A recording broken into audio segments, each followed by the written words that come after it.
Wih, cantiknya Masya Allah. Aduh, aduh, bikin cepu aduh, aku pura-pura bingung. Dondol, dasar rondol.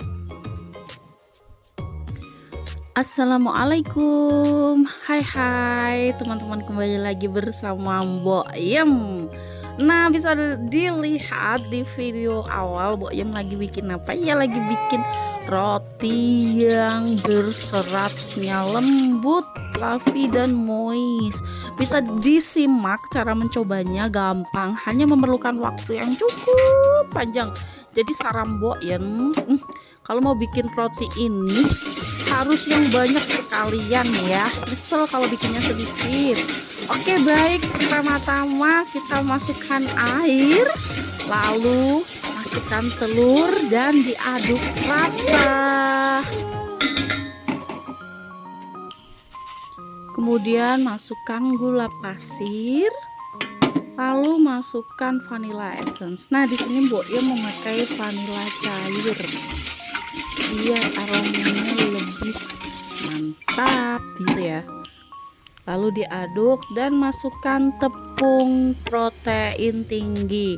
Ingat ya teman-teman, kalau mau bikin bread apapun itu harus dengan memakai tepung protein tinggi. Sudah nggak bisa dinegosiasi lagi, wajib banget. Di sini Mbok Yem pakai resep 3 kali ya teman-teman. Kalau mau bikin sepertiganya pakai tepung 300 gram juga nggak apa-apa, tapi sangat disayangkan karena hasilnya itu enak sekali pasti akan kurang. Begitu mentas dari wajan sudah hilang langsung. Nah, lalu diaduk ya adonannya.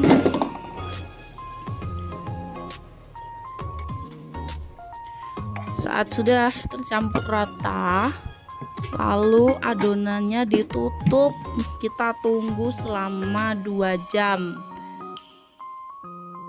Adonannya cenderung tidak akan mengembang, dia hanya melar seperti itu ya, kalis melar seperti itu. Ini akan membuat nanti teksturnya berserat gitu ya teman-teman. Memang prosesnya agak panjang, harus bersabar dalam membuatnya. Lalu tahapan yang kedua yaitu campur ragi instan dengan air biasa, lalu diaduk. Sambil nunggu ngaduk-ngaduknya, Mbok Yem mau nyanyi dulu ya teman-teman. Sayang titip rogoku titip. Alah, lali liriknya, wes lah, tak masak wae. Ya, jadi adonan vermifannya disingkirkan dulu, lalu kita masukkan garam dan diaduk-aduk sampai rata ya. Prosesnya ini panjang tapi hasilnya luar biasa sih teman-teman. Tapi kalau misalnya mau pakai mixer nggak bisa ya. Bisa tapi Mbok Yem belum pernah. Jadi ya pakai tangan aja. Enggak terlalu butuh energi ekstra juga untuk mengadon kok. Cuma membutuhkan waktu yang sangat panjang karena panjang sekali prosesnya.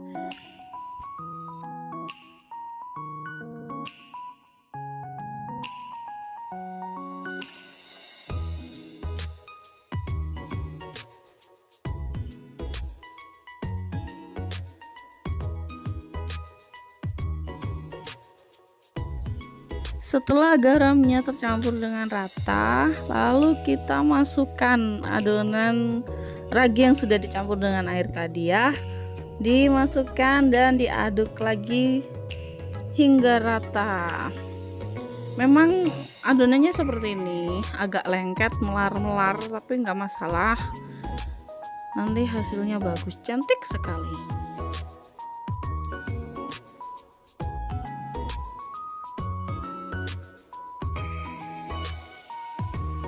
Di sini Mbok Yem juga baking memanggangnya itu memakai oven tangkring. Jadi nggak masalah, prosesnya memang panjang tapi cara memanggangnya ini mudah sekali. Nanti untuk di awal alangkah baiknya Karena ini Mbok Yem langsung jadi 3 loyang ya. Jadi memang harus pinter-pinternya sendiri memanage, membolak-balikkan fakta. Kok fakta? Jadi mengatur yang bawah diganti ke atas, yang atas ganti ke bawah. Tapi untuk kematangan yang sempurna, langkah baiknya ditaruh di bawah dulu, baru dipindah di atas. Setelah rata ragingnya, lalu kita masukkan margarin. Kalau teman-teman mau pakai butter, itu juga nggak apa-apa. Atau margarin plus butter, di luaran sana juga sudah ada ya kemasan margarin sudah dicampur dengan butter. Di sini Mbok Yem pakai margarin. Kenapa? Karena di rumah ini ya lagi cuma ada margarin. Biasanya Mbok Yem campur butter juga. It's okay, nggak masalah. Yang penting apa? Niat mau membuat. Nah, lagi-lagi adonannya diaduk sampai rata. Nggak perlu tenaga ekstra, ini cuma ngaduk aja sampai rata ya teman-teman ya.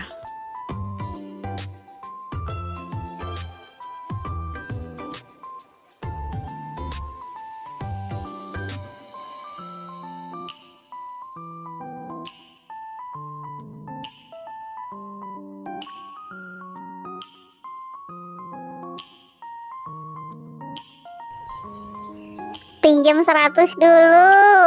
Nanti dikembaliin bulan depan. Takut nggak dengernya teman-teman? Mbok Yem takut. Ya sambil nunggu Mbok Yem ngulenin lama ya. Kenapa nggak dipercepat aja? Nggak apa-apa. Biar durasinya panjang gitu loh. Serem banget kalau ada yang bisikin pinjam 100 dulu. Bulan depan dikembalikan.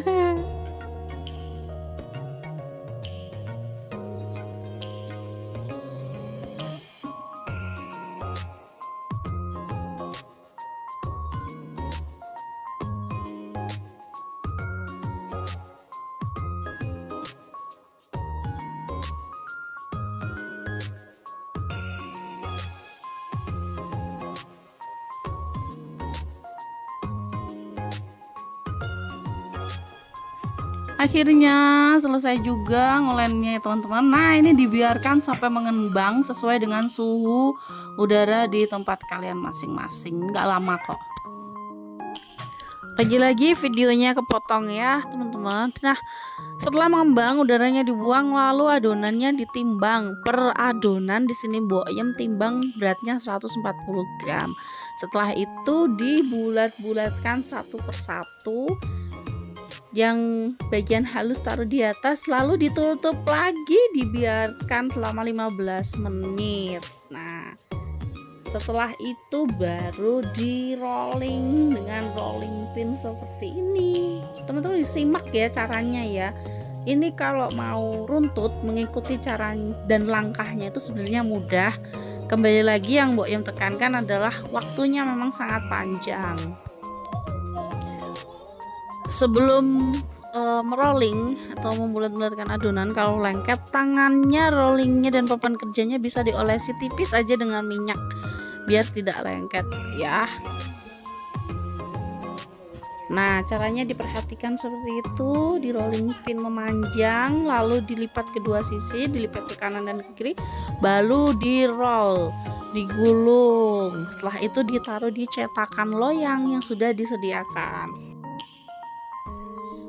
Di sini Mbok Yem tidak kasih filling isian ya. Kalau teman-teman mau kasih filling isian keju, coklat, selai, itu malah jauh lebih enak, karena pada saat memakan nggak usah cari teman untuk mengolesi ya, tinggal disobek aja terus makan. Tapi sejauh ini Mbok Yem bikin tanpa isian pun juga enak. Jangan lupa untuk loyang terlebih dahulu diolesi dengan minyak tipis saja. Kalau teman-teman mau pakai kertas roti untuk alasnya itu juga bisa, akan memudahkan untuk mengeluarkan. Tapi kalau dengan minyak saja itu nggak lengket juga kok. Tinggal tunggu benar-benar roti dingin baru dikeluarkan. Dan untuk mengeluarkannya juga mudah sekali.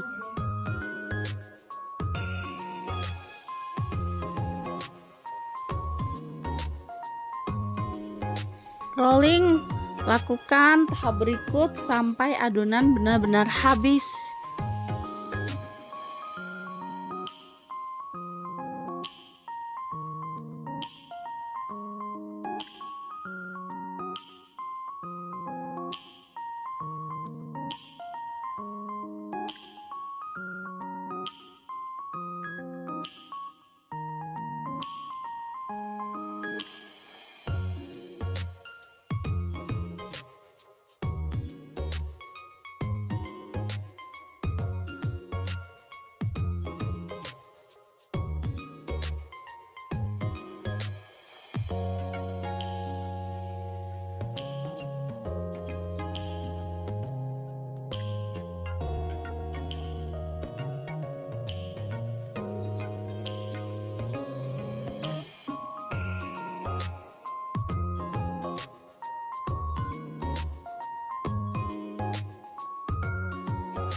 Nah, untuk bahan oles rotinya, kalau teman-teman nggak punya susu full cream atau nggak punya susu bubuk, teman-teman cukup mencampurkan air, minyak, dan SKM. Karena Mbok Yem menggunakan itu, warnanya pun juga sudah cantik.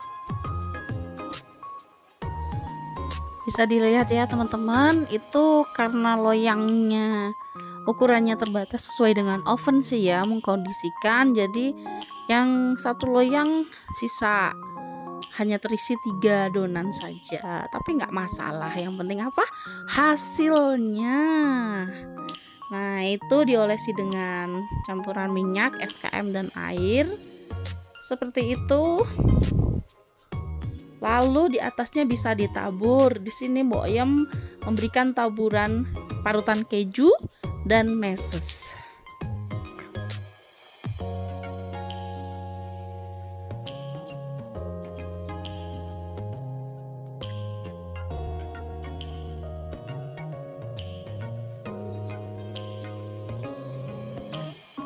Oh iya teman-teman, pada saat mengolesi adonan, pastikan 15 menit sebelum masuk ke oven ya. Jadi setelah diolesi jangan langsung dimasukkan, ditunggu dulu selama 15 menit. Agak sabar. Kalau boyom di sini boyom olesi setelah 15 menit, kemudian baru boyom menyalakan api untuk memanaskan ovennya seperti itu.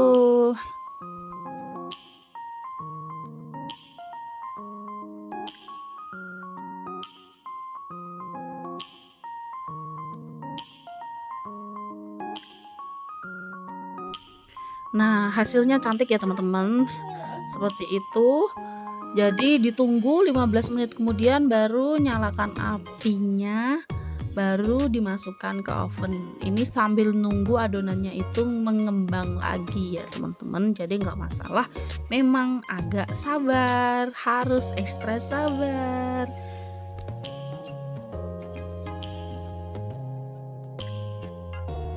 Rotiku meh bledos. Seperti ini akhirnya matang juga. Nah ini sama boyom dipindah, yang atas dipindah ke bawah, yang bawah dipindah ke atas biar matangnya merata dan warnanya juga cantik. Kalau ditaruh di bagian atas itu menurut boyom lebih mempercantik warna. Kalau untuk tingkat kematangan di awal harus taruh di bawah. Nah teman-teman, hasilnya cantik sekali dan ini bener-bener berserat kayak roti-roti yang mahal dijual di mall-mall itu. Berserat, moist, fluffy, harum banget. Teman-teman harus coba. Bahannya juga sederhana. Kalau teman-teman mau menambahkan susu bubuk atau susu susu essence itu juga nggak apa-apa. Di sini boyom nggak pakai susu, hasilnya seperti ini ya, membal fluffy seperti itu. Hasil yang luar biasa. Pokoknya bikin yang banyak biar nggak nyesel. Kalau bikin sedikit nanti jadinya sedikit nyesel banget. Seratnya bisa diperhatikan ya teman-teman ya, berserat. Wes pokoknya kayak beli roti di mall yang mahal itu. Oke teman-teman, silahkan mencoba di rumah. Semoga bermanfaat. See you next time. Dadah.